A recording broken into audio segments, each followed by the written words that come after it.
What?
Good evening, ladies and gentlemen, and a very good evening to you, Darius.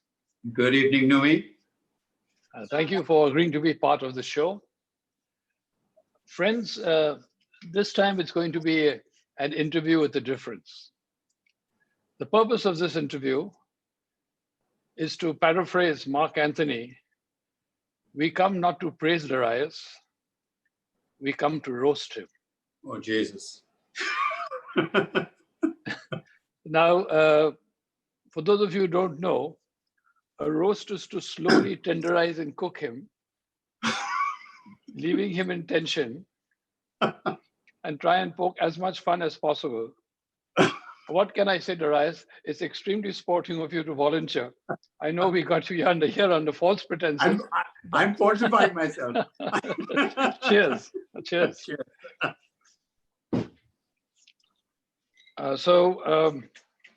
First and foremost, friends, a statutory warning. Anything you believe on the show can be held against you. And it may be injurious to your health. I say maybe because after all, we do have a doctor and what he says will not be injurious to your health. As far as anything I can say, please don't take it seriously.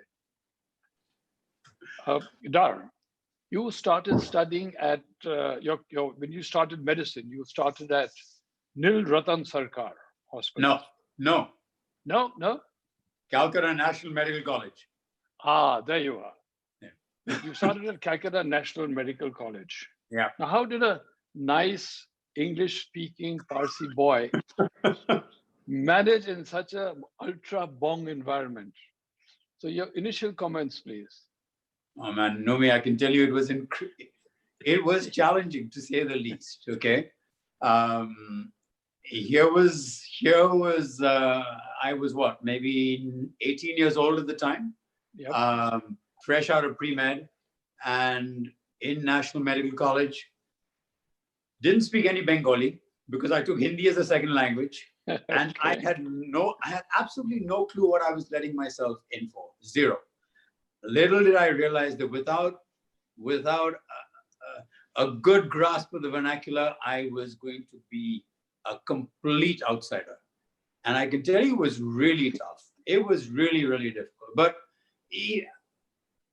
I made a couple of really close friends. These guys bonded with me, formed like a cocoon around me for a while. I felt as though I needed protecting actually, because it was really strange. I mean, Yeah. you know, you've played enough football and hockey to know exactly what I'm talking about. You know, Absolutely. the folks that we're dealing with, and it's this. You're a complete outsider. But it took a few years. It was difficult. Hung in there and made it through. Thank God. And it actually made it through in longer than the scheduled 5 years, thanks to the Naxalites and the lockdowns and not the bans, etc. So it took a while, but it happened. It happened, and by the end of it all, and now I speak fluent Bong. Okay, great. You never had the practice in the Maidan like we did. Otherwise, No. you'd have had a head start with I all would the have, right words in the absolutely. wrong places. Absolutely. Once when we were playing, we had Pacey Villamoria. I wonder if you remember Pacey, tall. Of course. Yeah. Well, Pacey was playing and they were looking at him and they were teasing him and saying, hey, British, hey, British. So Pacey turned around and let fly a volley of expletives for about 2 minutes non-stop in Bengali. And then they turned around and shot and say, oh, sab jane, oh, sab jane. So I know exactly what you've been through. But I have to say, all these guys taught me the expletives, and I'm pretty sound at them now. Pretty sound. Great. Now it wasn't all just studying and wasn't all just bong. There was also a band over there, from what I know. Yeah, that was a lot of fun. I think my last 2 years of med school, I played more music than study medicine or even go to the hospital. Actually, the music actually started a long time ago. I mean, in fact, are you there? You've disappeared. Yeah, I'm here. You're there. Yeah, okay. yeah. Well, okay. No, just that you've disappeared. But music started a long time ago. In fact, you mentioned Pacey. Pacey was the first band we ever had. Was Pacey was the drummer, and okay. Minu, the Nightingale. Yeah. With his repertoire of Neil Diamond and Leonard Cohen, was our crooner.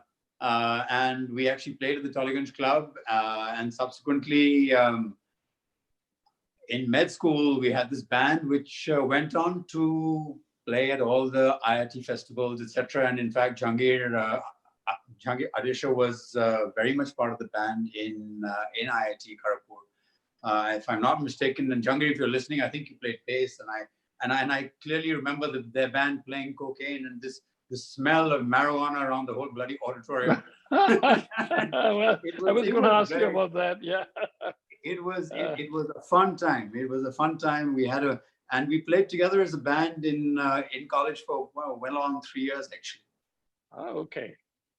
I was speaking to Jimbo. He mentioned you played with him also a bit for a couple of years. We played. We sang together. You know, I wish I could sing the way Jimbo sings, or the way your son-in-law sings. For crying out loud! I mean, I wish I had a voice like Sandeep's or Samara's. I mean, and Samara, if you're listening, your versions of all these songs are amazing. Simply the best was out of this world. And anybody who can sing that song of Queen that she did the other day, hats off to her. It's amazing. But I wish I had a voice. I can hardly sing, although Sandeep keeps pushing me to try. But yeah, I think Jimbo and I did play together occasionally and sort of strum together and have some fun. And it's music's been a passion with me, Nomi, for many, many years. And I just love it. And I don't think I could really live without it. Great. We also know that you have a terrific memory for songs. You know the words, you know who wrote it and when it was written. So there's a real passion over there. For music and songs. Love music. Always had love reading about music history, rock music history more than anything else. And yeah, it just sort of somewhere sticks there in the back of the mind. And you hear a song and it pops up, and you can tell a nice little story about a song, which is always fun. Or you can maybe interpret the lyrics of something as crazy as American Pie for somebody and tell them why this guy wrote this song. It sounds but it's actually, so relevant to issues that happened through the 60s and 70s. So yeah, it's been a passion with me. I just love it. Super. Now, the early 70s, late 60s, early 70s, when you guys were young and just sort of finding your feet, that was a time of flower power, the hippie movement, blues, rock, and a lot of other stuff that was going on, drugs, girls, rock and roll. Now, I know you were into, the girls and rock and roll scene. But tell me about this drugs bit. My wife is sitting here. Huh? Calm down. Be careful. Now, look, I did get hold of your friends, and they told me, ask him about his girlfriends. Ask him about his girlfriends. Man, what girlfriends he had. I just spoke to John yesterday. And he told me, he said, you've got to ask him about Nafisa, you've got to ask him about Ludley. And so, I won't take any more names. No. But, you must tell us something more about that scene. It was a chilled out scene. And what were your experiences during those years, growing up here, your formative years? I think, I would say I would have wished I was probably born maybe 5 years earlier, because I would have gelled more with the scene maybe in the late 60s. And I was possibly a little bit too young then. But no, it was an incredible time actually, Nui, because music was developing. Music was so expressive at the time, and it was so expressive of what was happening in the world, around the world, political issues, youth power, the flower power, as you say. I mean, we all had long hair, we had headbands. Exactly. So it was a wonderful time actually, and somehow I guess I don't know. I think I think Farhad, if he's watching, will say, "Dad, you're only growing your hair again because you want to live in the park." So, but it was a great time. It was a fun time, and you lived through it too. Yeah, I did. And but music was very much at the center of that entire movement. It was really the center of it, and music was the center of it, as I say, expressed not just love and poetry and passion and issues, but political unrest and so many relevant issues in the world. So music had a really important part, which is why I think it was so relevant, and it's always been with me ever since. Wonderful, great. And around that time, I remember that I taught you the motorcycle, if I'm not mistaken, to ride a motorcycle. You did. But I think you had a couple of lessons, and you sort of went and passed the exam. I think at that time they used to give licenses to anybody for anything. So I actually, I have to tell you, yeah, they did. I got a license when I was far too young, but that's another story. But You know, when I did, when and Sana, I loved my bike. I had a Yazdi, and I rode it. I know. Had it for years. Bought it in Bangalore actually when I was doing my pre-med there for a couple of months. And Jhangi just did not talk to him. Jhangi's messaging me. I can't read the message. Okay. All right. But yeah, I had the Yazdi, and it was great. Being on a motorcycle gives you a sense of freedom, doesn't it? Absolutely. Except that No, those were no days feeling when, like it. Yeah. yeah, you had to, you would. I mean, my parents insisted that I have a helmet, and with good reason, obviously. But it was very often unstrapped and just put on. Well, yeah, well, there were girls in the back occasionally. So, but it was fun. I had that motorcycle all the way through for probably 9 years, actually. Wow. And before that, you had a bicycle, a very lovely bicycle, fancy bicycle with gears, I remember. I had a bike. Those were years and times when we could cycle around Calcutta, when we could cycle to the Pacao. I mean, I think by the age of 11 or 12, we were cycling to the Calcutta Parsi Club to play tennis. Who would think of letting a 12-year-old out on my bicycle today? You wouldn't Impossible today, yeah. But yeah, I'd cycle there, cycle to the swimming club for swimming training, and we were all over the place on our bikes at the time. Yep. So at that time, you had wheels. You were young, you were handsome, and little birdies told me a lot about all those lovely girls. But we won't go into that just now. I want you to draw your attention to another female you were very fond of. All right. A little someone, or not a little someone, rather big someone called Princess Razia. Oh, wow. You probably got that. You got that from Cyrus Madden. So tell us something about Princess Razia. That goes back now to horses and racing. So if you really want to talk about that, that's, I have to really thank my parents, mom and dad, for getting me into riding. And I started riding age of 5, I think. And, my mom used to drive me to these pony classes twice a week. It was amazing. And by the age of 10, I think I started riding horses. By the age of 11, there were these races at Tollygunge Club, which I'm sure you knew about. The amateur racing, yep. Gymkhana racing, amateur Gymkhana racing. And yeah. It was, there was a point where it was semi-professional. There was a lot of gambling that went on. So riding started very early and loved the sport. Not just the sport, but I think more importantly for me was the bond and the empathy that I developed for horses. It was something very, very special. And my home is surrounded with horses everywhere. So they're just the most amazing creatures that I could ever come across. So then, age of 11, I started riding as an amateur jockey at Tollygunge Club. And I think when I was 14 or 15, I got a license to ride with these open races, as they were called. So you had these guys who were the jockeys from upcountry. I love the way we still say upcountry. They'd come from Meerut, from Lucknow. Okay. A lot of the Anglo-Indian boys from Calcutta. There's a very famous family, racing family here, the Alford brothers. So then they were a big family. So some of the cousins used to ride at Tolly. And we, Princess Razia was, since you brought her up, she was a mare that came across to us maybe when I was 14 or 15 and was really quite a superstar. And was really nothing that she ever lost. And I'm sure, Sai, if you're listening, you made a ton of money on her. Because I'm sure there was a bunch of betting going on at the time.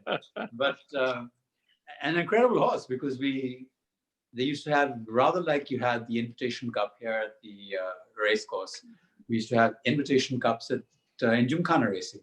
And they used to be held at different centers. The horses used to go from Calcutta to Meerut to Lucknow each year. And she won wherever she went. She just won. And there are these, these are races which are held on you got to imagine Meerut, here's a cantonment town, dusty track.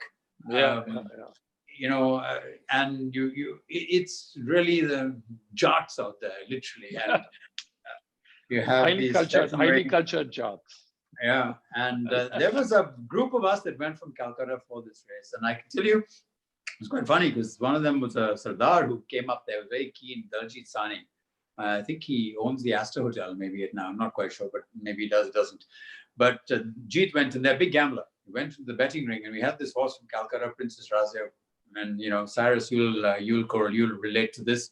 Something like 20 to 1, and Jeet goes in and sort of puts 10,000 rupees. The price wiped out completely. Horse becomes favorite. And, cut a long story short, there was a video of this, which was pretty amazing because it's a dust track, a dirt track. And you've got a cloud of dust. Nobody knows where the horses are. And suddenly through the dust, you have this beautiful Princess Razia coming through. She was an amazing mare. Very, very special. I think very special to me. Dar, you're being a bit modest about your own accomplishments. You were you had been actually called for the National Equestrian Championships or for the camp, for the challenge. But I believe you hurt your knee or something and this was make it for that.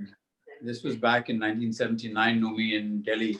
We'd taken horses from here to Delhi, and there was going to be trials for the national team. And I was out riding a horse for a guy who you may know, Shishir Bajoria. Yes, of course. Well, so Shishir had gone off to have tea somewhere, and he asked me, he said, would you mind taking this horse out in the present bodyguard grounds and taking her around and jumping a bit, because the day after was some of the events. And anyway, she took a toss, I took a toss and fractured my knee, and so that put paid to that. Anyway, got back to Cal, that was taken care of. The next year I had a toss here at the race course, fractured the other leg, my ankle on the other side. And soon after that, I have to say my wife Indira was busy. I was courting her at the time, so she was busy driving my Standard Herald and taking me around with my crutches and cast on the leg. And that put paid pretty much to national equestrian dreams. That took care of that. Okay. Tell me something about your swimming, Dar. You were a champion swimmer. You had gone and participated in the junior nationals. And I remember your dad was there for much of your coaching. Dad was my dad was instrumental in actually one fine day deciding to take me off to Central Swimming Club at Cornwallis Square, Azad in Bagh, which is beyond College Street, right? So beyond College Square. So I go off there. I was 12 years old, I think, or 13. I was 13 years old, I think, and asked to get into the tank. And I never swum in a tank like this. I said, it was crazy. And you get into the tank, and the coach was a Mr. Das. I remember very clearly, Anil Das, and he asked me to swim 50 meters and turn at the other end and come back. And I go, sort of full belt across the tank. Eyes shut, not knowing where the hell I'm going, black water, get to the other end, gasping for breath, do a turn. And then when you turn and you hit the wall with your feet, and suddenly you realize your feet are sunk into like 1 foot of mush. So anyway, but yeah, that was, and then came home and had a bath in Dettol, I remember very clearly. But you get used to it, Numi. You do. You get used to it. And Dad used to take me across there for swimming training every afternoon. I mean, I used to come back from school, and then we'd get in the car and drag me across there, drag me back, and then go off to his clinic in his chamber.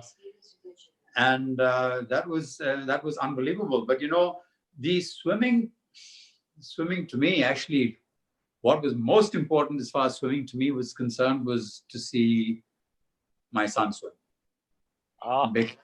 Because Farhad was just an unbelievable swimmer. He was like a fish in the water. He was like his butterfly, his freestyle, and it used to gave me great joy to watch him swim and to take him across the swimming training. And he really excelled at it. He was superb, held so many records. And I think if he'd had a better gene pool, He would probably, I can only blame myself for that. Because my wife is tall. I'm not that tall. But if he had a better gene pool, Furry, I think he'd have been way, way ahead of everybody else, even when he'd gone to the US. But it was fantastic. It was a great experience actually being able to train him to start with, and then subsequently, he set off and he had the other coaches who took him way, way ahead. So that was really something. And then Zafia took to swimming as well, obviously before Farhad, she's older. But she went off in another tangent. I'll come talking to you about the kids in a bit. We'll carry on with whatever else you have. Yeah, I wanted to talk about your dad. Dad is a much loved Parsi character. I mean, the entire community loved him over here. They have the highest respect for him. He's, in our minds, he's firmly entrenched as one of the true legends of the Parsi community here. So what can you tell us something about your dad? What was it like growing up with him? How come you landed up in the same profession? And, Well, I mean, in a nutshell, amazing man. What can I say? I think I would say this was a man. He really was an amazing guy. And a lot of the stuff that I accomplished has to be thanks to the time that he gave. And, the time that he gave, whether it be, horses or whether it be swimming, getting in the pool, holding my legs while I actually, pulled for half an hour. So that he gave a lot of time. A wonderful guy. And the reason Numi, that I am a surgeon is primarily because at age 12, I was very inquisitive about what my dad did. So when I was 12 years old, he said, "Okay, come on, let's go. You want to see an operation? Let's go see one." So he took me off to the Harrington Nursing Home, which has this, beautiful old bungalow, has this great sweeping staircase going all the way up to this operation theater. And you've got to really picture this going back to the late 60s. And there you have this little bird-like Anglo-Indian nurse who welcomes you at the age of 12, gives you some fabulous chicken sandwiches, mayonnaise. And I said, "This is amazing." I say, "This is what surgeons do. This is brilliant." We get into the operating theater, and it was somebody having an operation for a gastric ulcer, for an ulcer in the stomach. You know who that person was? Akela. Erich Medora. Oh, okay. Yeah. Okay. Wow. So I saw that operation, and in those days, Numi, operating took much, much longer than it does now, because we have, our techniques and equipment is advanced exponentially. So I stood through this operation, this 12-year-old kid watching all this, and sight of blood didn't hassle me that much. Didn't hassle me at all, actually. And I was just enamored. And I said, "Oh, this is it." And I, quite honestly, growing up in a family where dad was a surgeon, mom was a nurse. Yeah.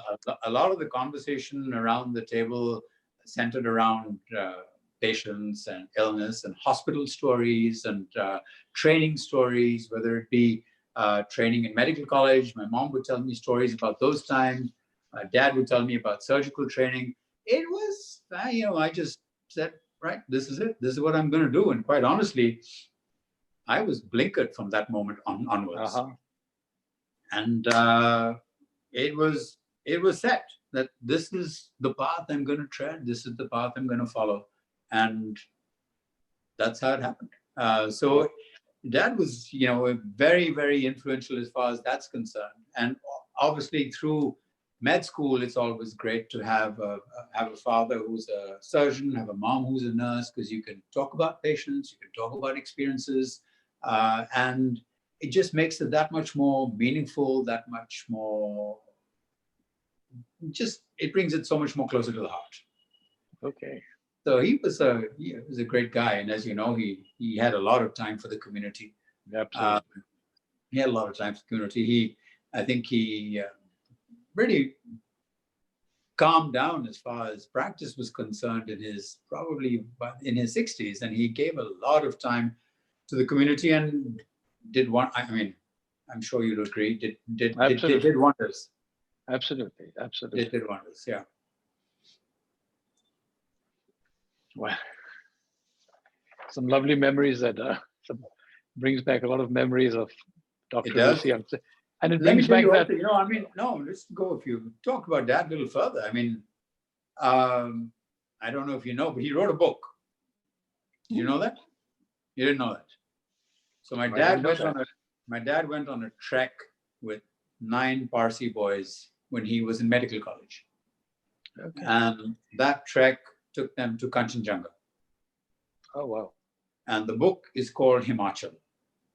So he wrote this book about his experiences on this trek. And he was a 3rd year or a 4th year medical student at the time. So he went as the doctor on the expedition.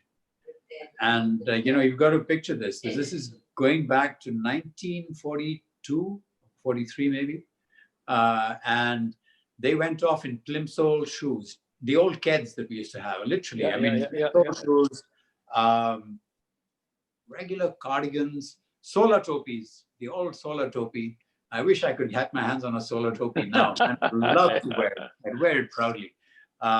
Solar topis. And so this trek took them via Sandakphu, the really long route to the Kanchenjunga base camp. And from there, they set a path, which was already, they knew, they'd studied this path and the route up the mountain. And they got pretty high, Nooms. They got to, I think, close to 22,000 feet. Oof. Yeah, 22,000 feet. That's serious height. That was all without oxygen. You don't really need oxygen at that time if you take your time about it, because, the death zone is above 26. But they got up to 22,000 feet in negligible equipment. They had a few porters with them. The book has got some lovely old photographs of these guys trekking, these 9 Parsi boys up the mountain. And they turned back at that point because they came to a point where they couldn't figure out the route any further. And so they turned back and headed back. And he wrote a book on his experiences. I still have a couple of copies of that book. And some time ago, I came across his original manuscript. Oh, wow. It's pretty impressive, pretty amazing. So why don't you get that across and we try and get it reprinted? Yeah. A limited order. It'll be really lovely to read it and to understand. Okay. Done. I have a few copies, so I'll get in touch and I'll let you know about it. Super. So, yeah, that was that. And then, and even when he was in the UK, he spent a year and a half or 2 years there. He went off to Scotland. He went up Ben Nevis. And I think as a consequence of hearing all these stories of mountains and mountaineering, there's been a regret. One of the regrets in my life, I don't know if you're ever going to ask me about my regrets, but one of my regrets would be I just haven't trekked enough, and I would love to have climbed a bloody mountain. I don't know which mountain it's going to be, but I hope I can make it up while I can still walk. Great. Dar, you pushed off to England after you qualified over here. Tell us something about your experiences in England, besides what you did with the nurses, of course. The UK, Nomi, I got done with med school here, and I was a resident here as well, 3 years. I worked with a guy called Navopal, and in National Medical College, in private practice with him as well. And then sat for my MS entrance exams here. That was a time when the violence against doctors had just started. Mm-hmm. And our superintendent in National Medical College was Kerau, was beaten up. We went on strike as doctors at that point. I'm going back to 1982. And I wrote a letter to the Statesman, an open letter to the Statesman criticizing the government on this. And I was cautioned by my boss at the time, don't do this. Because if you do this, I promise you, you will not get into the MS course. And I didn't get it. So I think I still have a copy of that letter somewhere. But that happened. And the moment I didn't get in, I decided, I'm going to head west and get my training then. Those were the days when my father-in-law, Indira's dad was also a surgeon. And both my dad and her dad trained in the UK. Okay. So it was always, if you're going to go west, and as far as India was concerned, you've got to get your FRCS, your Royal College of Surgeons, fellowship of the Royal College. So I contemplated going off to the US as well. And I took the exams actually for the US, but ended up in the UK. So got married in 83, and in 84, 83 headed off, straight after that, headed off to the UK. I still remember whatever winnings I had from Dollygunge Club races, money stashed away in a pencil box, hidden, locked up in a microscope box. I bought a ticket on SAS for 8,000 rupees. Okay. To the UK, and headed off, and stayed at the Indian YMCA when I got there.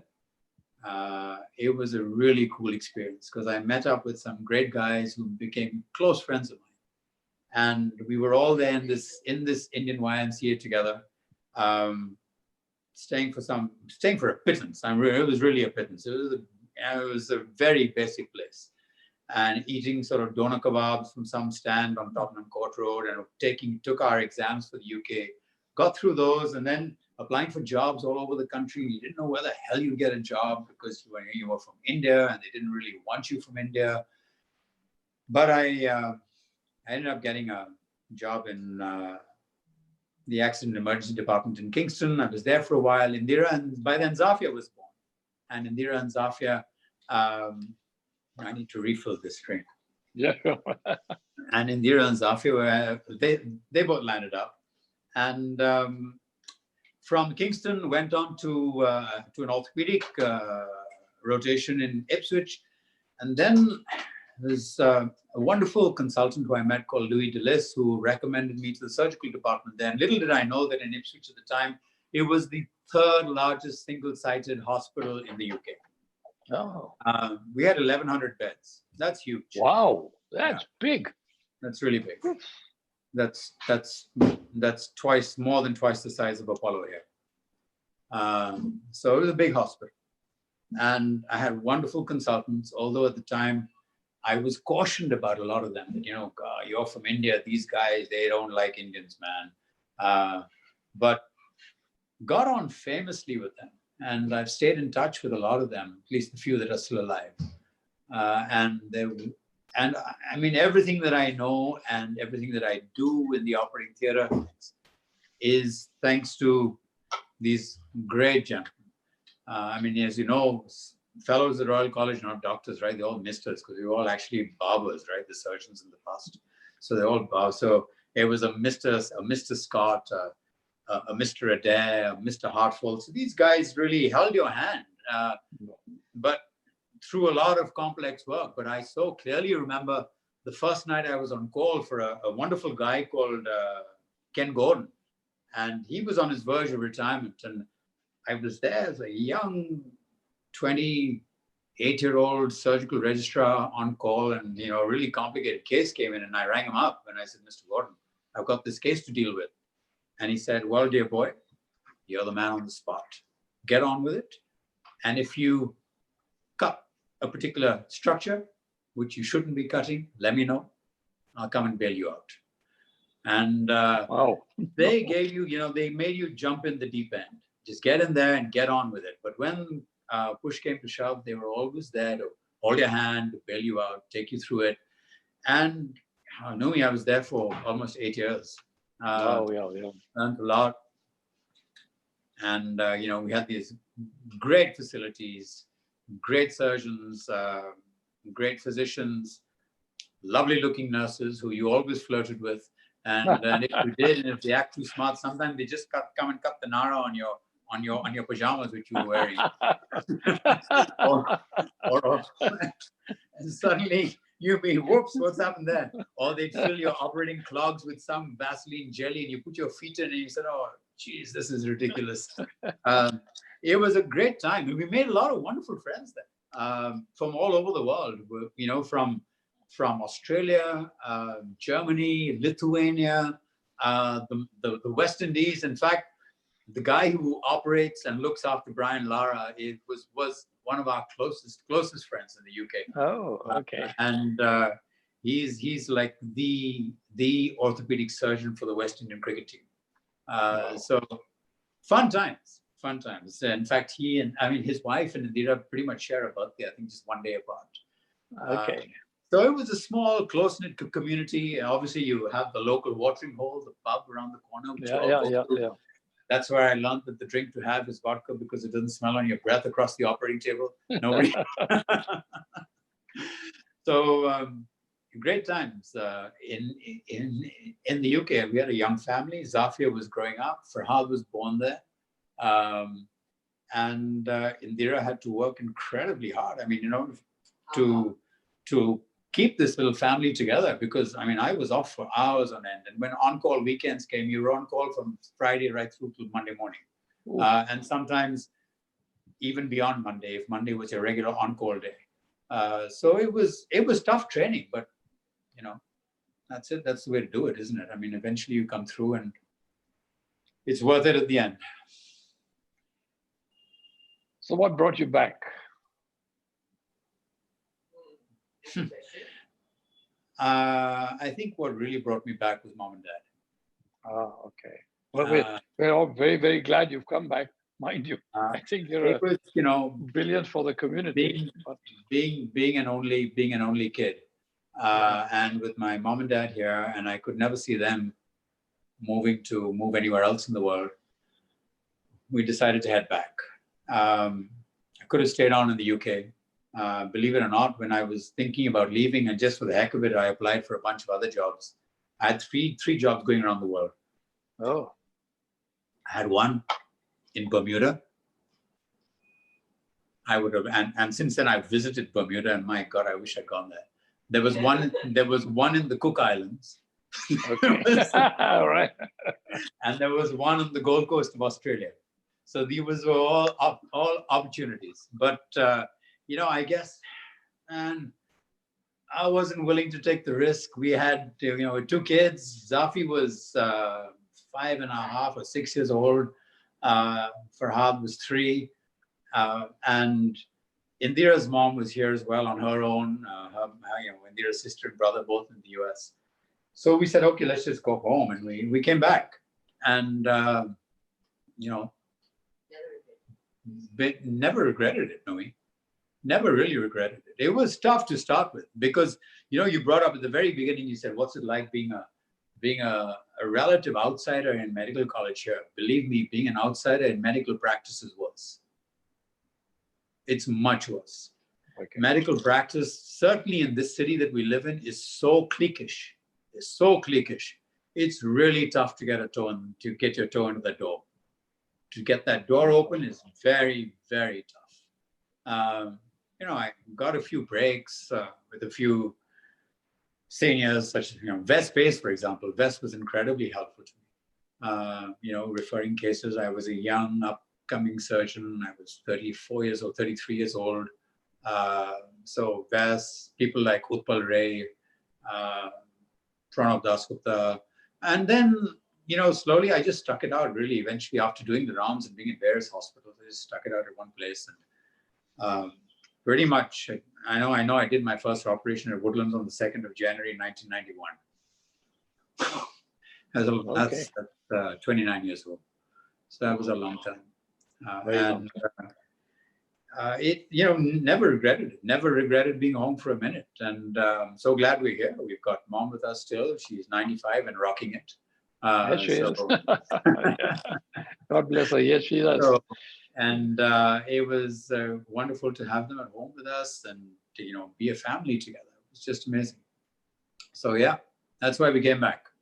Okay. But talking about family, yeah, go ahead. I just wanted to make a small announcement. If anybody has any questions, just please send them into Urvaksh or to Ratan, or you can ask them on the YouTube and we'll get around to answering them later. So do send your questions if you have any. We'll take them up at the end of the discussions. Yeah, so let's get back to the chit chat we were having. You've come back over here, you've established yourself. How do you find time to do the things that you do? I did so much more when I was in med school, Nomi. When those days, at the moment, quite honestly, right now, I wish there was, I wish there were 26 hours in the day, so that I could get to do some of the things that I would really love to do. But there just isn't enough. There just aren't enough hours in the day at the moment. That's for sure. But when stuff we did when I was in med school, whether it be writing or whether it be swimming or whether it be playing music or whether it be acting in plays, there was so much more. Right now, there just isn't that much time. But it gave me great joy to find the time to actually hang out with the kids and to be with the kids, to be with Zafia and Farhad while they were, and I wish I had more time. I wish I'd been able to give them more time. But to be with them when they, through school, through all their events, through whether it be swimming or whether it be Zafia's writing, which she took to amazingly, and we can talk about that whenever you want. But yeah, I mean, now I wish I had more time to do the things I love. The little time that one has, one tries to listen to music, read a book, I have to keep up with my wife, you see. She's a fitness fanatic.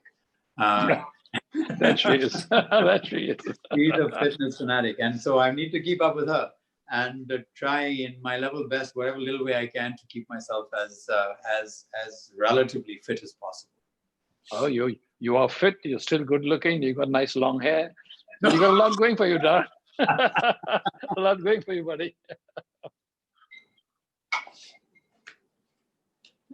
Yeah, so tell us something about the acting part of it. My wife suddenly come to do something to my hair. I don't know what she's doing. Yeah, I think she wants to make a ponytail. One sec. Something's gone off here. Okay, we're back on. I think we're back on. Okay, yep. Go on. Yes, I know that ponytail is coming. Anyway, tell me. Tell something about your acting. You've acted in some plays. Yeah, acting was that was going back to the 70s, Nooms. That was a long time ago. I was involved with Seagull Empire. It was Red Curtain and Seagull Empire at the time. Naveen Kishore, Arjun Chaudhary. So did a few plays for them. I mean, the two plays that I did for them were that was before we got going with our Parsi group. But with Seagull, we did Barefoot in the Park, and we did Mousetrap. And yep. Mousetrap was with Shashi Tharoor. So Shashi was Sergeant Trotter. And then we did Barefoot in the Park, which was a great show. Had Kabir Seth in that as well. And that was the first time ever that we got paid as actors. We threatened to go on strike for Arjun Chaudhary and said, we're not going to get back on stage, man. Unless we get paid. I think he paid us like 150 rupees for a show or something. But it was wow. It was something. It really was something. And we had Naveen, who always used to be involved with the lights. And then, of course, we did the two plays for the community. We did I'll Get My Man, and we did Doctor in the House.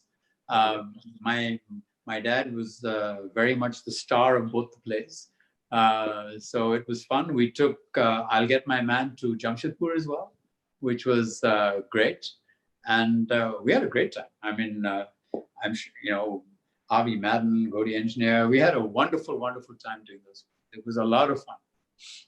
But right now, I know people have asked me over the last couple of years, I think Cyrus has also said, get involved, but there just isn't time, Nomi. If I had the time, it would be fun, a lot of fun. But at the moment, it's not. I'll have to find some ancient bloody geriatric role when I'm 70 plus. No, there was a lovely incident that Jangir told me about you losing a gold chain or your locket, the Faroa or something at Marcus Street near the cinema. I guess that's Jamuna Cinema or something. And you landed up very late at your own home for a practice session. And after it was over at about 10 o'clock or so, you went back over there with Jangir and you found it lying on the ground under your foot or some such thing. We found it. You found it. Yeah. I lost a Faroa there. I lost to Zarthos in the, which I still have. It's another one though. Where Okay. and I lost to Zarthos in the sea at Puri. Oh. Which Okay. and believe it or not, the Nulia and I went back in looking for it. But we couldn't. I thought I'd have Marquis Street revisited again, but it never happened. It never happened again. Well.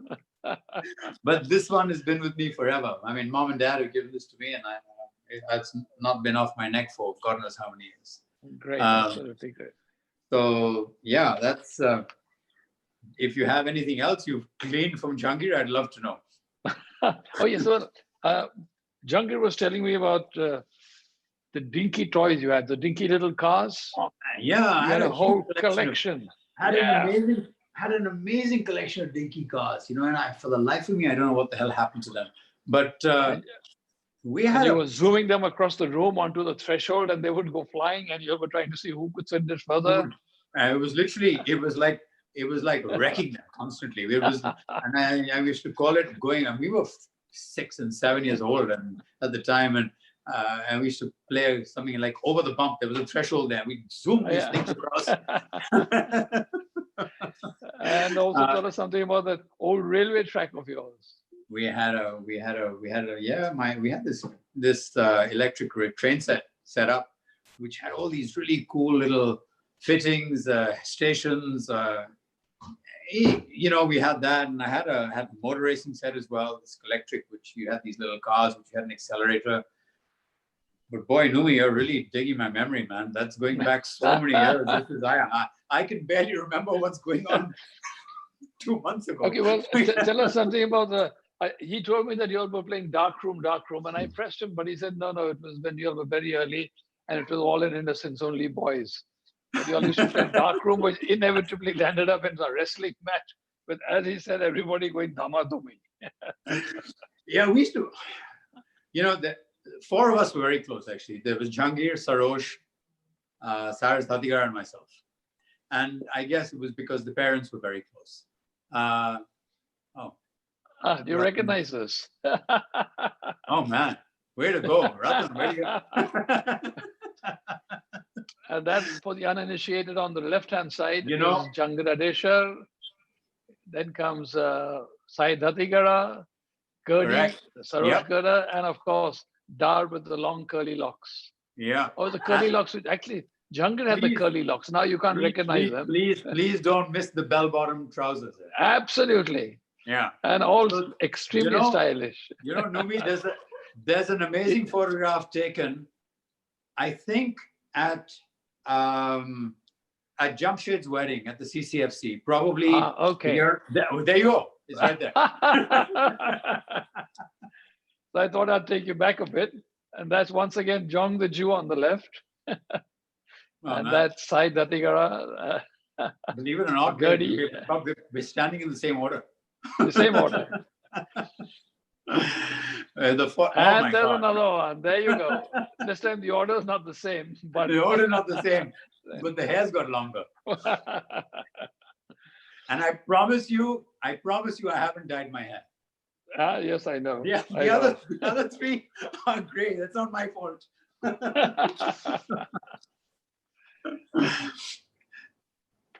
So I guess you have some great memories with your old pals. Oh yeah, absolutely. In fact, I wish we had more time to spend together.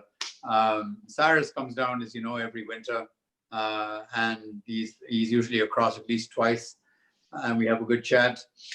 Jahangir and I have been talking recently during lockdown quite a lot, and catching up various things, whether it be with kids or whether it be with COVID-19 or whatever. It's so great to talk to him. It really is wonderful. And Gertie, whenever we meet, Gertie is, I actually think of Gertie every morning because he gives me a calendar every year as my birthday present. Okay. And it's a calendar from Thai Airways, which I've never been able to do without. And I'm so used to looking at the format on that calendar. It's a desktop calendar which sits on top of the view box in my office in the hospital. Okay. And it has been there every year. I get this calendar. If I don't get it, I'm saying, man, what the hell is Gertie going to bring this calendar? Wow. Thank God. There's nothing like that Thai calendar. The Emirates one falls way short of it. Oh, what lovely memories, huh? Well, Dar, you introduced Cyrus Madden to racing commentary, I understand. Cy Madden told Yeah. me that you were the first guy you were doing it, and you introduced Cy Madden to it. You know, Numi, I was going 1975 now. 1975, I was standing I was at the race course. I was horses, right? So avid race course. Avid race watcher. And we used to stand outside, and Sai will bear testimony to this as well. We used to stand outside the track at one time and watch the horses being loaded from outside the ladies' golf club. And finally, when we made our way into the track, however we managed to get in there and get to the members' enclosure, I was there just standing with my binoculars, watching the races, and Major Zavare Wadia came up to me one fine day and he says, put his arm around me, he says, I want you to go upstairs, join Kishore Bhimani, and try and call a race. So I said, this just took me totally by surprise. But I went up and, took a few days, got into it, and then it became like second nature. I just loved it. And I used to hook off from med school classes on a Saturday afternoon. I used to hook off. Yeah, 11:30, 12, I was gone because I had to commentate at the race course. I used to get paid 300 rupees for that. Well, correct me if I'm wrong, Sai, whenever it is, but maybe it was 300. And so that went on for quite a few years. And I can't honestly remember the year that I got Sai in, but it was probably somewhere in the early 80s. I'm so glad I did, because he's the voice of Indian racing now. And you can't imagine an Indian Derby or any Invitation Cup without Cyrus introducing it. He stopped doing the commentary on them, on the big races, but at least coordinating the entire show and comparing the entire show and being the master of ceremonies. I think it's fantastic, because he's really changed the face of racing and given it an entire different outlook. And people are so grateful for his opinions, his voices, his interviews with jockeys, trainers, owners at the end of the big races. So yeah, it was great. And I'm so happy I actually got him in. And we had some fun time sitting up in that little commentator's box on the top of the members' enclosure, calling races, making asses of ourselves sometimes when we got it all wrong, and him correcting me or me correcting him. It was a good partnership. Oh, well, wonderful, wonderful. Dar, you've always been surrounded with dogs. You had the Silky Sydneys, and then came the Collies, and can you tell us something more about the dogs? I grew up with dogs. My mom's just the most avid dog lover in the world, I think. Next to my daughter, who would do anything for dogs as well. I grew up with dogs. There was a time when we had 5 at home, 5 little ones, Silky Sydneys. We had 2 adopted ones who lived in the compound. Then we had the Collies. Have an empathy with animals, we just love them, any animal. Dogs are incredibly special to me. And very, very, and I think I've imbibed this and got this through, it's genetic, through mom, definitely, without a doubt. And my dad equally was so fond of animals. And then he used to spend hours, grooming them and brushing them and combing them and powdering them, etc. And even the dogs that we've had,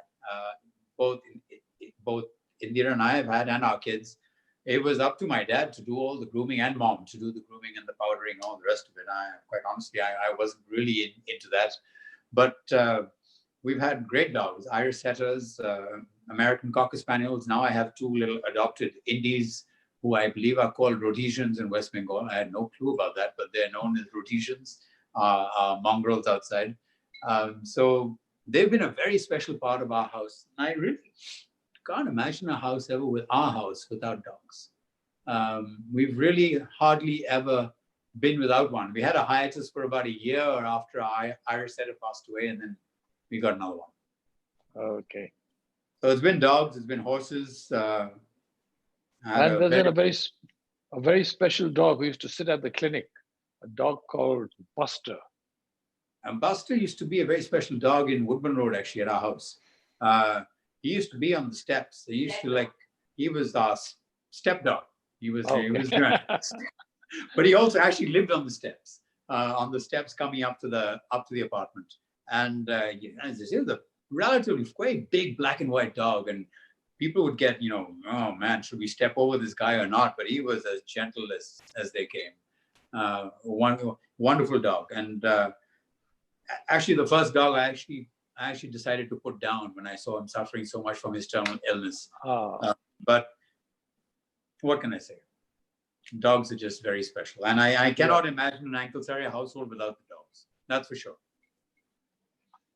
Zafia gave me a story about you complaining that, the horse was getting lethargic and old and, you wasn't responding to you and you felt that the dog was, not the dog, the horse was advancing in years. And so Zafia went and rode that horse and said, this horse is lively, he's prancing, he's, jumping all over the place. So she went and discussed with the trainer and what's the problem? So he said, no, the horse is absolutely fine, madam, nothing is wrong with the horse. He said, no, daddy was telling me. Then this guy rolled his eyes. So I'll tell you 5 बजे सुबह में आता है, 5 o'clock in the morning. हम भी सोया है, वो भी सोया है. बेचारे को उठा करके भगा रहा है. कैसा भागेगा? Yeah, that's a fact. So I'll tell you about this horse. He's actually been the most special horse that we've ever had. His name is Supreme. His name was Supreme Choice. He passed away a year and a half ago. But we had him for 22 years. He was India's champion racehorse, and I think pretty much the love of my daughter's life. Yes, absolutely. Yeah, he was the handsomest horse I've ever seen, I've ever set my eyes on, and was gifted to me by a friend of mine, Harish Ramchandani, when the horse he won the Invitation Cup at 40-1 or something, and Harish gifted him to me when he decided the horse was really just at the top of his game, but not really making a mark at Class 1, and so we got him.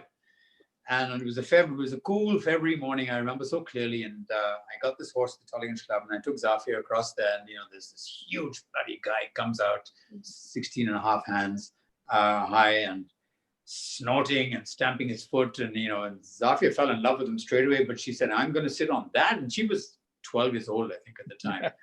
But they developed an amazing bond.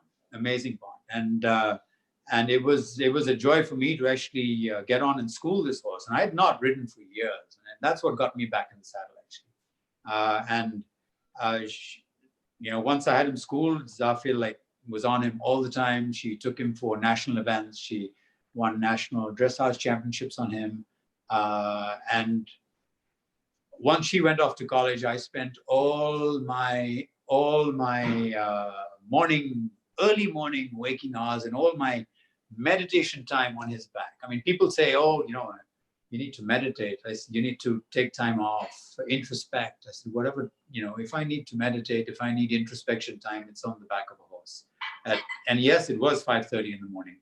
And yes, in winter, I used to be out when the moon was out and it was dark. And I suppose, I grant it. And he was probably sleepy as well, but we got out there and it was nothing like being out on a horse maybe at 5:45 in the morning when the mist is out and it's the dawn is breaking. It's another worldly feeling altogether. Well, Zafia did mention to me another experience she had. I think you were coaching her on the dressage and how to maneuver the horse. And you were telling her, and she was saying, I was a little something, I had a monster of a horse and I was trying to pull him with all my might left and right, and the horse just didn't want to listen to me and was doing what he wanted. And Dad was shouting at me, you do this, you do that. And I got so fed up. I said, Dad, then why don't you do it and show me? Then he said, you got onto the horse and you started flicking the reins this side and that side. And she was so exasperated. The Dad was moving his wrist and flicking his little finger, and the horse was going left and going right and doing everything he's supposed to. he was an amazing horseman. He became probably, from being India's champion racehorse, he became to being one of the best dressage horses in the country. It was a joy. Wow. he was able to dance in that ring. He was really fantastic. So it was a joy, and it was a bigger joy for me to see my daughter on it. I can imagine. She does remember all those moments, the very special moments for her. I guess they always will be. Well, Zafia is the fourth generation now in medicine. Your grandfather was a dentist. Let Your me dad first was a let me first tell you about. We'll do Zafia first, and I'm going to talk about Farhad. Zafia was the first girl born in the Anklesaria family in over 100 years. Whoa! Is Yeah. that right? Yeah. Wow. So it was when Zafia popped out, it was incredibly special to have a girl after so long. So yeah, she's schooled here and went off to the US and med school, and what can I say? So very, very proud of her right now. She got married in late November last year, and now pregnant and due to have a baby in 2 weeks. And both Indira and I are hoping to get to the US for that. I hope we get there. Hopefully the flights take us and Air India flies. But incredibly proud of her because she has worked very hard. She's got a very, very good medical brain, Nomi, and very analytical, very switched on. And she decided to go into critical care and pulmonology, which is basically she's an intensivist, right? So she runs the ITU. And through this COVID crisis, she's been pretty much front line and through the pregnancy. And, you got to imagine this. Zafia is not very tall. Huh? She's 5'2". So you have this 5'2" girl with a pink stethoscope. Would it be anything else? A pink with a sparkly Swarovski pen in her pocket, and her pager.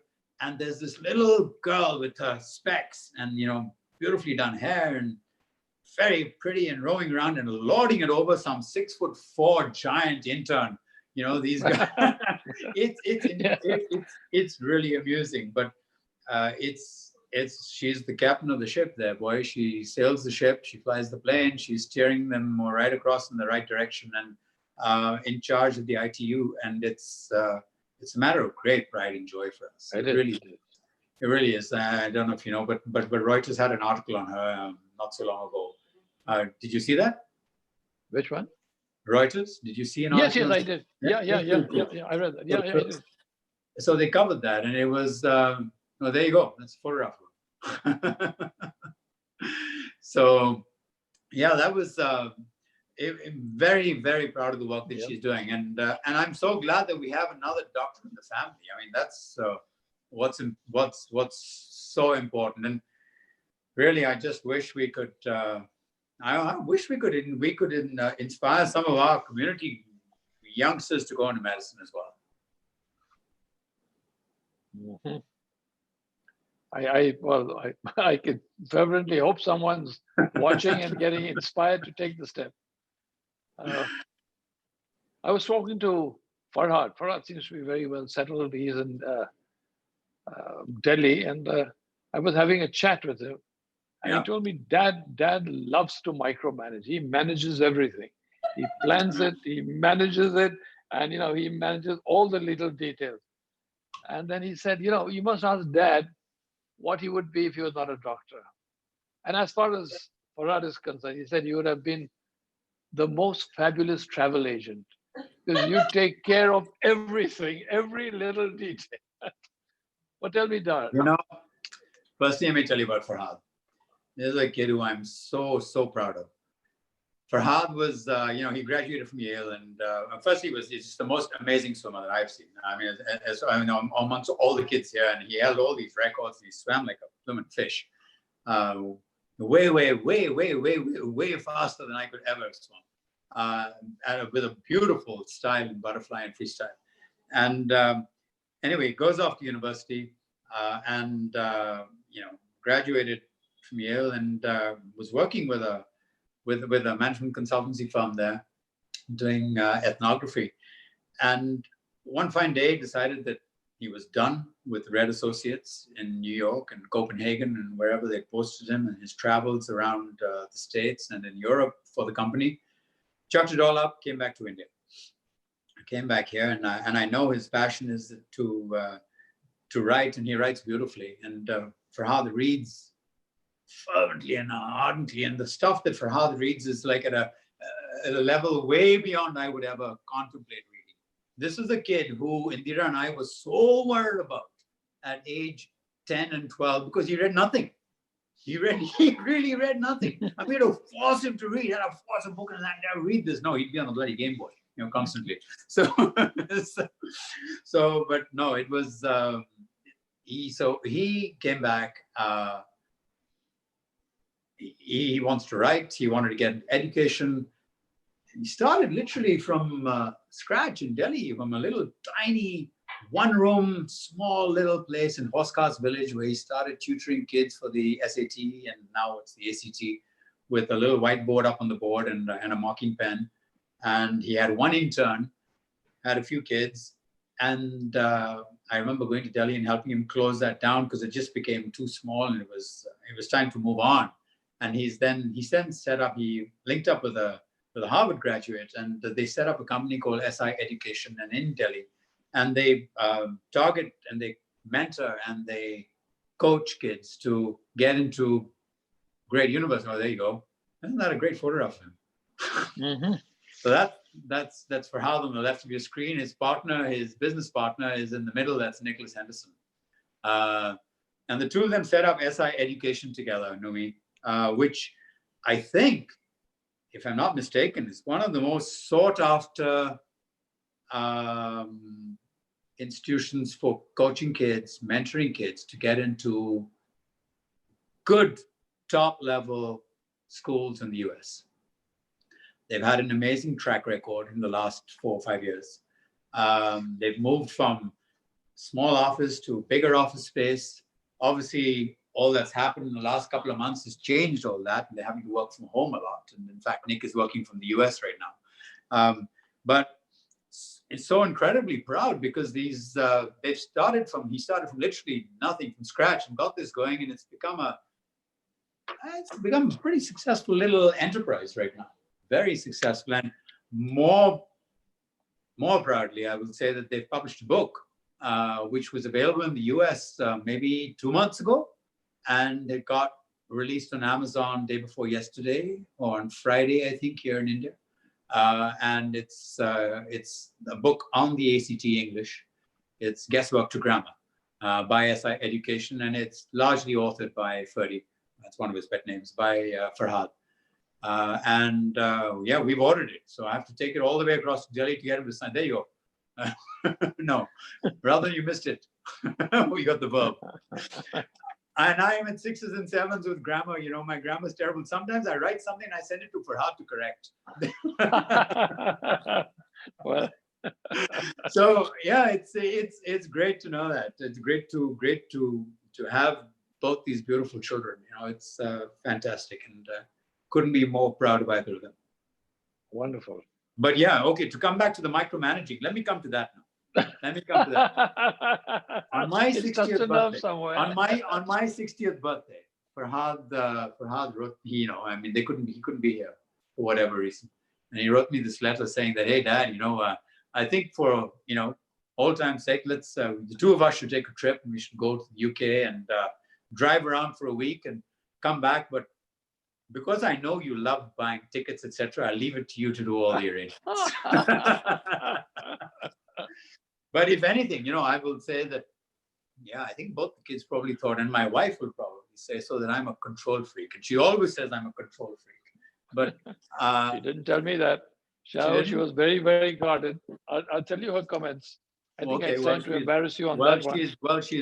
She is full of BS if she says she hasn't said I'm a control freak. He's dedicated. Whatever he does, he's a rock. He has to do everything right. No. And I think the kids will say I'm a control freak. And I think I have to say that probably dawned on me, trying to micromanage their lives. Man, it dawned on me in time. And, I think whenever that happens, I just try and think of what Khalil Gibran said about kids. Your children are not your children. They are the sons and daughters of life's longing for itself. And then, they come through you, but they are not from you. Wow. And though they are with you, they belong not to you. Okay. So, and you know, when I first read the Prophet, and that's Khalil Gibran. This is just, I mean, I hope I got it right from the book, because this line is always stuck. This little verse is always stuck in my head. And I heard Richard Harris read it, and I think that's by far the best reading of the Prophet I've ever heard. It is just so, it hits you right there. And I think when I reread that book at some stage, and I said, "Oh my God, what am I doing here? You know, trying to hang on to these kids and trying to micromanage them. That's not the way. You've got to, you know, at Numi, your son, you've got to let them fly, and they've both flown, and they've both flown. Well, they're making you proud. They're making you proud. Yep.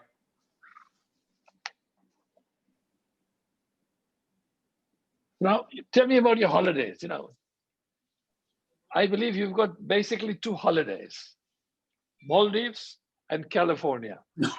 Numi, I love traveling. And I love traveling. The Maldives is only, I can't remember how many times you've been there, but many times.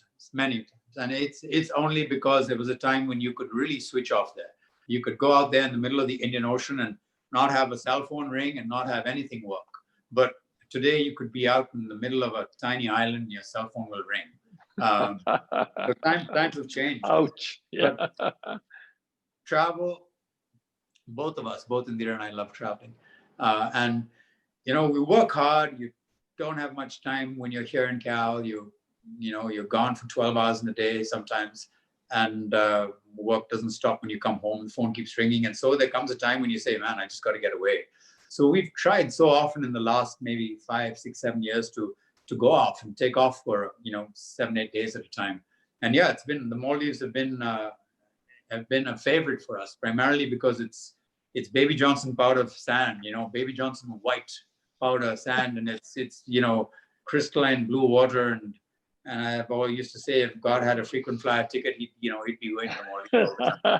But it is really beautiful. And we both took to scuba and to snorkeling and learned to sail a catamaran there. And it's just a getaway. And it's just, you can switch off.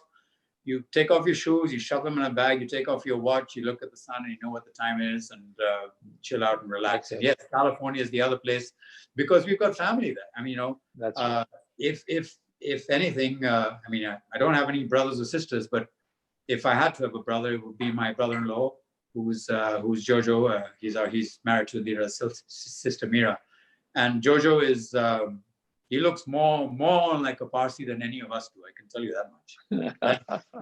He has got the typical Zoroastrian Persian look. In fact, he officiated as the preacher at Zafia's wedding in November, and he was preacher Prashad. He's my wingman, really is. And Mira, Indira's sister is as close as the sister I would ever have. So they're the closest family we've got anywhere. And Indira's brother, of course, is in California as well. So we're all close. We're all close, and we get there definitely once, if not twice a year. And even if it's only for 2 days, but it's just wonderful to be with them. And obviously Zafia's in California now, so that's the additional draw. And hopefully there'll be a grandchild on the way soon. Yep. A little birdie told me about Zafia's wedding. There was a certain doctor from Calcutta, about 60 years old, who decided he was going to dance all night, and he was going to match one sweet little girl from the other side, step for step. And she ended up complaining, look, what is this guy doing? He's dancing me off my feet. I can't dance anymore. There's a friend of Zafia's who's actually a trained salsa dancer. And it was, she really knew how to shake her booty, boy. Love dancing, but I tell you, not a patch on not a patch on the kids. I mean, Zafia and Farhad, you want to see dancing? You watch the two of them dance, boy. All right. That's where you got to watch.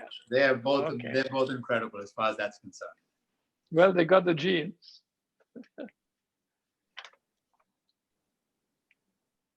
Well, Dar, it's been fantastic having this lovely chat with you. You know, we've been chatting for quite a while. Indira had mentioned to me that, you know, you love fiddling about with gadgets, and one day you connected everything, all the iPads and all the computers and all the phones and everyone. You know, Phone started ringing for everyone. this will make Indira laugh. It'll make Farhad and Zafir laugh, because you know, years ago there was a TV show called Tim the Toolman Taylor, and Indira has often called me Tim the Toolman because I love tinkering with stuff. I love messing around with stuff, and you know, as we've gone into the electronic age, I've loved sort of messing with gadgets and computers and Wi-Fi and meshing things together and making one device talk to the other. And yeah, so she caught me some time ago walking around a room with a phone in my hand, sort of zooming around this particular room, actually, trying to figure what the hell are you doing here? And I said, I'm trying to tune a speaker. And she said, you know, Trey, this is a Mad Parsi. She said, you know, this is classic Mad Parsi.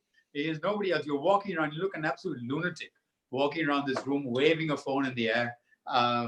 So yeah, I mean, I love tinkering with stuff and love messing with it.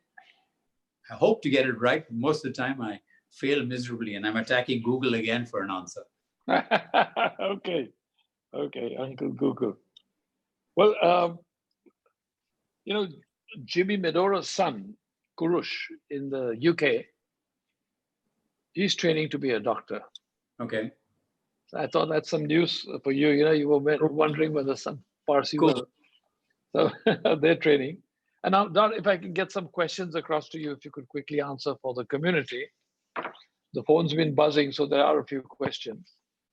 Wait, I need my wife to get me a drink, if you don't mind, quickly. No, perfect.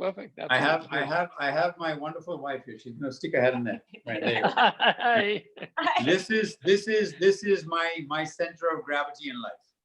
Oh. This is my center of gravity.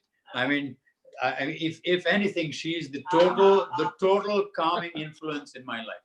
I mean, there were times when I would fly off the handle, and I have to say, if it wasn't for Indira, I would be a very, very different person.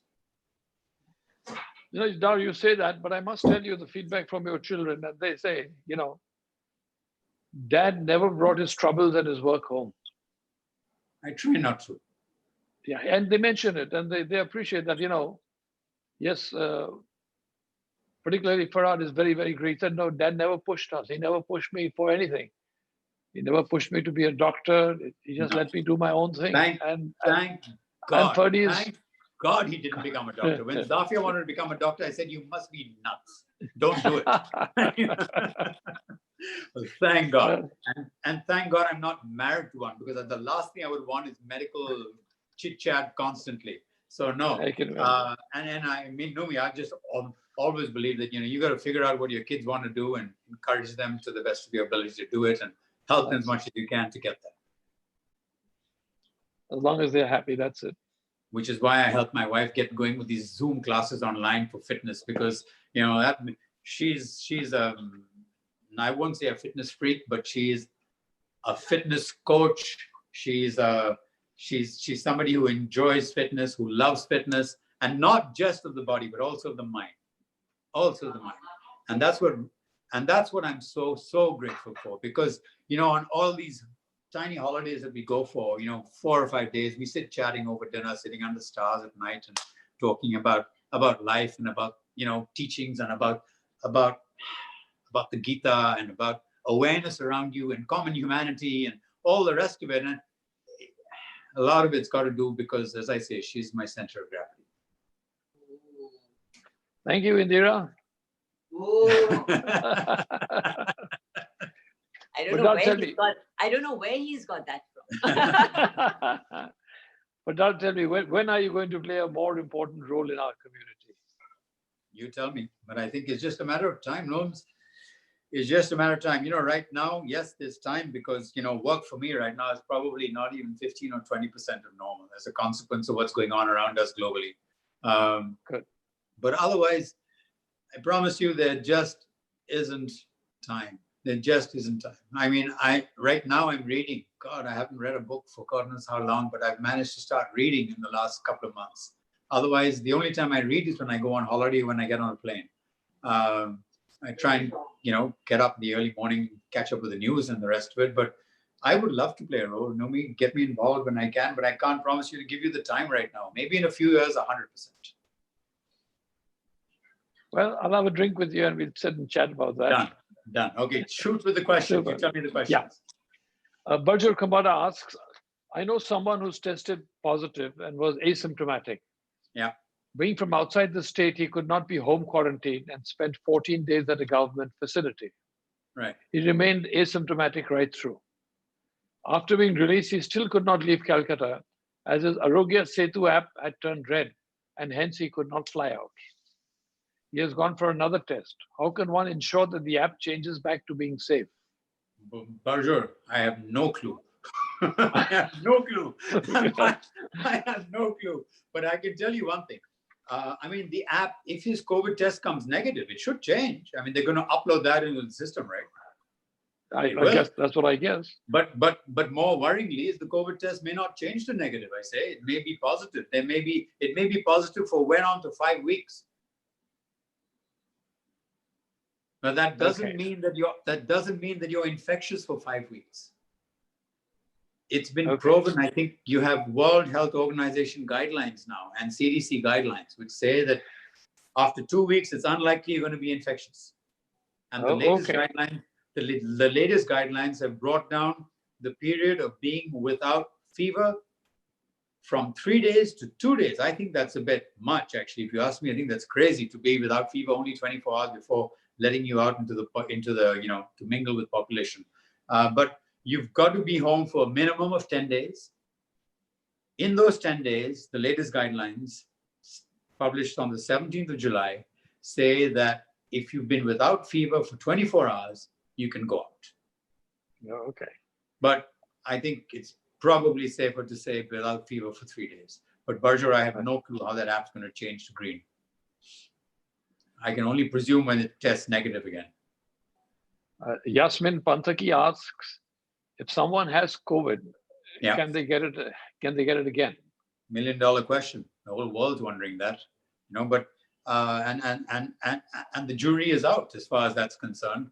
But by all accounts, it's extremely unlikely that you're going to get it again.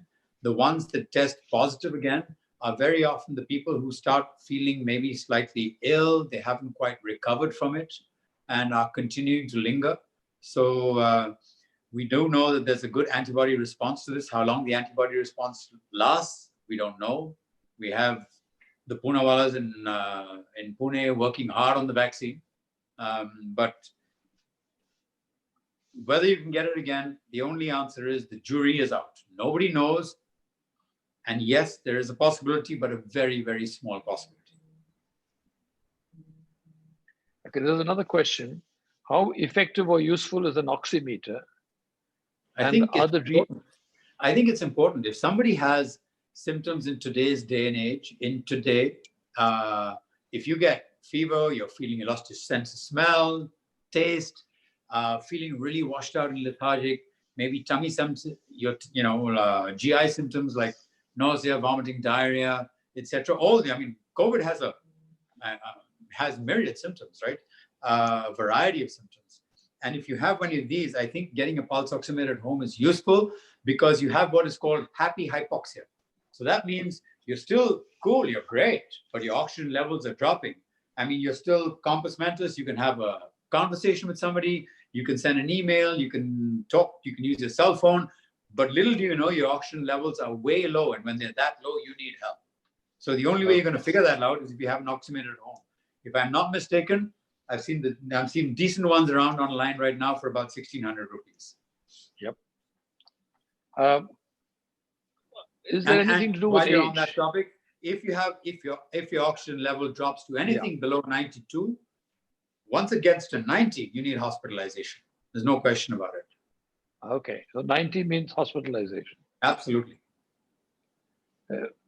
Is there anything to do with age? Is it age related, the level of oxygen?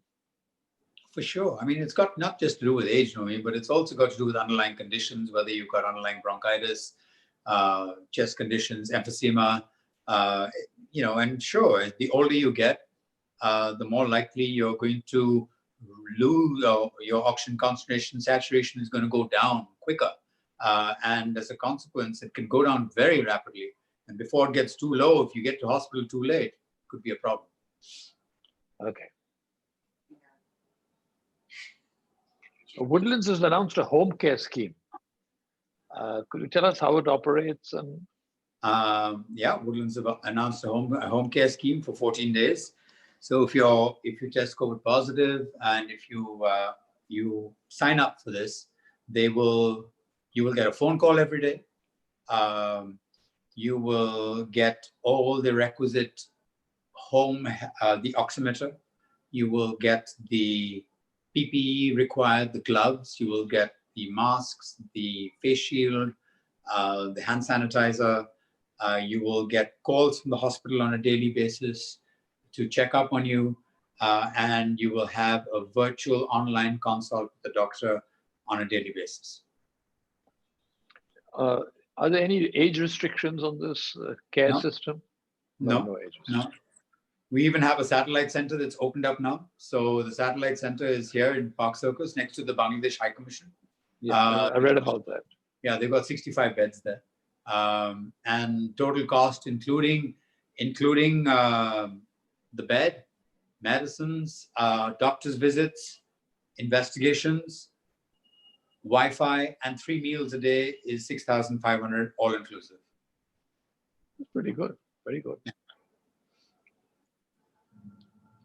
If someone unknowingly comes in contact with a C19 positive person and most probably gets infected, how long would it take for the symptoms to show? Well, the symptoms may never show. That's the big problem, isn't it? Symptoms may never show. But if symptoms show, it's usually anything, once you've been exposed, you're usually going to, that's why they say 14 days, right? But usually you will show symptoms by the 7th or 8th day latest. Almost always. Almost, if you're going to become symptomatic. But please understand, there are so many people who are asymptomatic. And that's the problem. I mean, the community is full of asymptomatic people, believe me. I've had numerous operations canceled in the last couple of weeks where people have come and sat in front of me for a completely unrelated, an unrelated problem. Let's say a tumor in their thyroid, for example, which needs surgery. But they set up for an operation to be admitted on Wednesday. Monday, they have the COVID test. It's positive. You're going to have to wait for a couple of weeks. Having said that, if there's an emergency to be done and the patient is COVID positive, we'll operate. We will operate. You would operate, okay. Yeah. The 60,000 vaccines being kept for the Parsis. Is this true or is this a rumor? Or? We better ring and ask Cyrus Poonawala. Yes, I guess we'll probably get Cyrus Madden onto that. Yeah, probably get it from there. Okay, now some phones been buzzing away. So what precautions should a type 1 diabetic be taking during COVID? You need to take, well, most importantly, keep your sugar under control. If your sugar is not under control, you're exposing yourself to risk straight away. So keep your sugar under control. That's very, very important. And if you haven't got that under control, then you need to meet a diabetologist or an endocrinologist and get that sorted out. But otherwise, just the basic precautions, knowing all that's being said around the world can be condensed into just a few things. Number one, wear the appropriate mask, okay?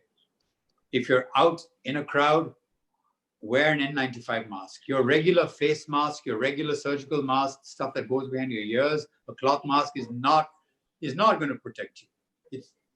It's going to protect somebody else if you're infected, giving them less chance of getting infected. But if you wear an N95 mask, the chance of you getting infected is much less. So that's number one.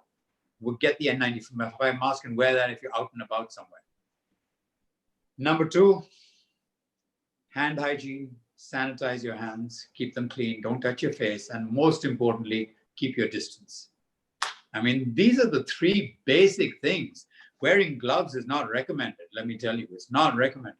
Yeah. These are the three most basic things, and avoid situations that get you into crowds. Avoid situations which get you into a number of people into a a smaller air-conditioned room where you've got Correct. 6 or 8 people all talking to each other relatively loudly. For God's sakes, don't go to choir practice or go somewhere where somebody's singing. You know, Yeah. thank God Sandeep and Sanjeev sing on their own. Nobody else is around. Yes, and Samara they and do. Samara videos herself alone. Can you recommend or suggest what to do, where to go if one notices the symptoms? If you notice symptoms, I think you need to seek medical advice. You don't need to go somewhere. You need to seek medical advice. More importantly, there's a lot of medical advice happening right now online. You can hook up for a virtual consult online because let's face facts, there's not much to do if you can monitor that oxygen saturation and your temperature at home. There's not much a doctor is going to achieve by examining you per se. So you can do this online and tell your symptoms to, mention your symptoms to the physician concerned and mention your temperature, mention your symptoms, mention your saturation level on your pulse oximeter. And then all you can do is all that you will get is the advice to control your temperature, to hydrate well, have plenty of vitamin C, have your dose of vitamin D, have your zinc supplements, and that's it. Keep your temperature under control. Now, one of the major worries for the community, someone's right, a major worry for the community is how can one get a bed if they need hospitalization for COVID? No guarantees anywhere right now. And let me tell you, that's one of the problems. That's why you're having these lockdowns, Noe. That's why the government has done this. I had a word with Derek O'Brien the other day, and Derek was saying that they did this study from the Indian Institute of Science in Bangalore, where they were advised actually in West Bengal to have a 2-week hard lockdown starting 3rd August. Okay. But the economy wouldn't tolerate it. And as a consequence, the next best graph, and I can forward these to you, is 2 days a week throughout the month of August. So 2 days a week throughout the month of August is what they're planning on to try and reduce the spread of the virus. So basically making it a 3-day week, I think, isn't it? 2 days means 2 days plus Saturday, Sunday. So making it pretty much a 3-day week. Yeah. Yeah. But at least it's open 3 days a week. Yeah. Okay. Well, that's something, isn't it? This one of the points that I noticed about this COVID-19, there's so many of my friends who are in business and they work so hard and they set up these factories and, really slogged and put up 2-3 kinds of businesses, got a real estate business on the side, a factory on the side, a service-oriented business. And suddenly everything that they've done has gone against them because they've got no income. Everybody needs to be paid. The government is not letting up on its own dues, demanding their monies upfront with interest. The authorities are jumping down your throat, insisting everything needs to be paid right now. And suddenly, the people who worked hard and were successful, ultra successful, just by this one little COVID-19, have been wiped out. And they're the guys at the greatest possible disadvantage today. Yeah. They owe the most. They just can't manage. They're over leveraged. They haven't earned for 4 months, and they still have to pay everybody and everything. The government is urging, be kind to your workers. It's a disaster. I don't think. It's a mad world that we live in right now. It really basically is. When I was thinking about it, the guys who've done nothing, the guys who were moneyed and done nothing, just sat around on their money, doing nothing at all, they're laughing all the way to the bank. Yeah, they're the most successful of all. They'll probably pick up everything they want to.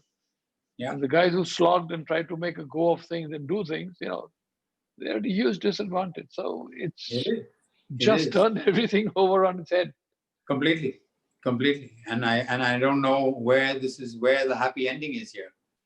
And how long it's going to take? Yeah. Well, whatever we can see, it's definitely going to be next year. Whether it's early or late, it's going to be next year. But I think if there's enough information spread to public norms, and I think if people are counseled about, the problem is in our country, it's so difficult to distance, isn't it? It's impossible. It's impossible. I go out in the morning for a cycle ride. I go around the city early morning, about 5:36, and I see there are hundreds of people, 1,000 people perhaps on the Maidan. They all Yeah. just sit together. It's natural. They just, there's a whole Yeah. Maidan. There's acres of space. That's And you'll right. find 10 people sitting on a bench. That's right. Why are you sitting there? Where's the mask? The mask is on here. Somebody wears the mask here. Somebody wears it here. Well, you see, that's the problem, isn't it? I mean, it's a matter of our population being able to come to terms with actually listening to advice. I mean, as opposed These are to educated guys. Yeah. as opposed to a country like Sweden, where everybody's on a more level playing field. They're all at the same level of education. They've got the same infrastructure. They've all been able to sort of take heed of government advice, of Anders Tegnell, who's the epidemiologist there, his advice of distancing, wearing masks, hand hygiene, etc. Otherwise, it doesn't happen, Holmes. It's not going to happen. I mean, I don't know how New Zealand wiped it out completely, and here we're dreaming away that we don't have We don't have a hope. have a clue. Just wait for another 2 months or 3 months. We'll be way ahead of America as far as number of cases are concerned. Well, that's going to be a hell of a problem if it happens. Yeah, it will be. But it's going to happen.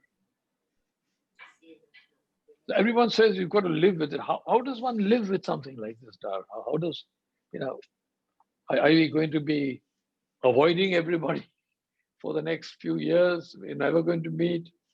We're never going to shake hands again. We're never going to give a pat or a hug to someone. You know what? I think we have to put our faith in Adarsh Punewala in Pune. He's got to come through, not just for the community, but for the world. He has to come through. Yeah. Well, because unless we get a vaccine on this very quickly, nothing much is going to happen. And well, Punewala started from horses too, so absolutely, it all goes back, doesn't it? So if Sai is listening, Sai, you've got to talk to Sai Punewala immediately. Talk to Nader and reserve 500 for us at least. Yeah, we're done. We're all set. Dar, it's been fabulous talking to you. Cool, Numi. Thank you so much. I hope the community is appreciated, getting to know you, getting to know a lot about your history, your past, your lovely family. We wish you all the best, Dar. Thanks a ton, buddy. Cheers. Thanks, Numi. Great being with you, man. Thank you, Indira. Bye. God bless. Bye. Good night. Good night.